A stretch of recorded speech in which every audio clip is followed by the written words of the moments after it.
Okay, I'm going to walk you through how to create a requirements document and maintain it inside the VS Code environment. All right, so I put these commands up in the online textbook. This is what they look like. So I'm just going to walk you through how to actually use them and the reason that we use them. So it'll just be easier to have a little bit of video in case you guys wanted to access it. Okay, so let me get rid of that. We'll pull that back up in a minute. This is my VS Code environment here. Okay, so what you'll see here on is a script called ML1 in class. All right, you guys have this. It's a Python file, but we're going to add some particular stuff to it to make it run like an IPython notebook, which is essentially these little chunks. It adds these tags. All right, so I just ran this one piece of code here in the beginning.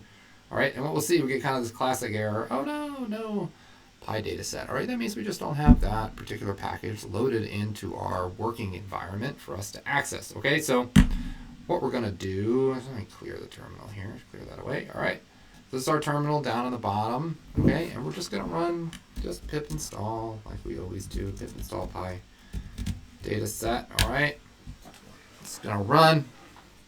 All right, executed flawlessly. Okay, so now we have this installed in our environment. All right, so when we rerun this, what we see is it's going to work just fine. All right, so it imported the packages. That chunk of code worked great. All right, but for context, let's get rid of this here. All right, for context, what we want to look at is like, let's get a better idea for how our environment is operating. We could look at our requirements file. All right, so this requirements file documents all the packages that we have used inside this environment and their version number. All right, it might be they're all updated, it might be a certain version number has dependencies.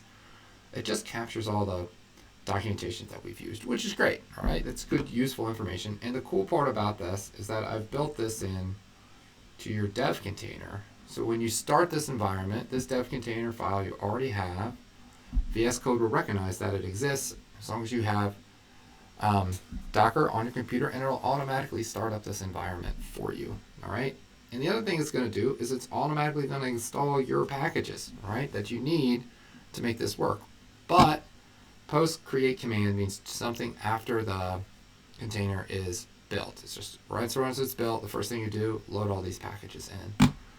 Okay, but we have to maintain this throughout the semester because we will use many more packages than what is listed here. All right, this actually isn't that many. Okay, so this is one example. So we just loaded in this PyDataset, and we want to make sure that it gets added to our requirements file. All right, then we'll save that, and then the next time we open up our environment, if we want to run this script again, we won't have to import it all over again. It'll just be there. Okay, so what we're going to do is use this pip freeze command here. Okay, so what this is going to do is just telling pip to take the current packages we have loaded, essentially freezing them, and write it into the requirements document. All right, so just hit enter.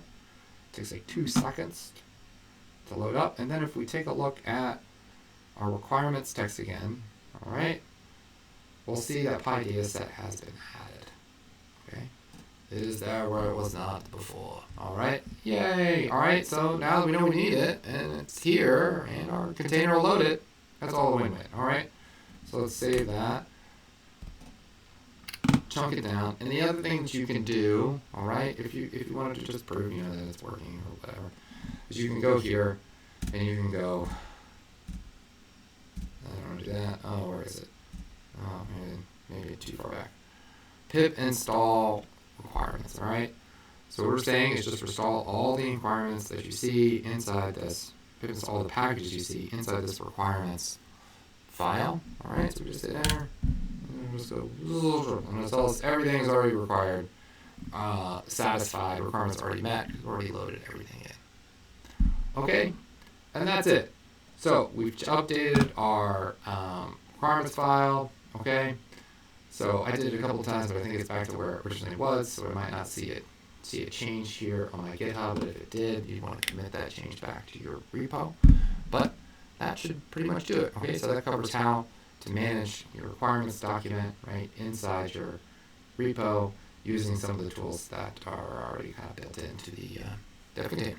Okay, thanks so much.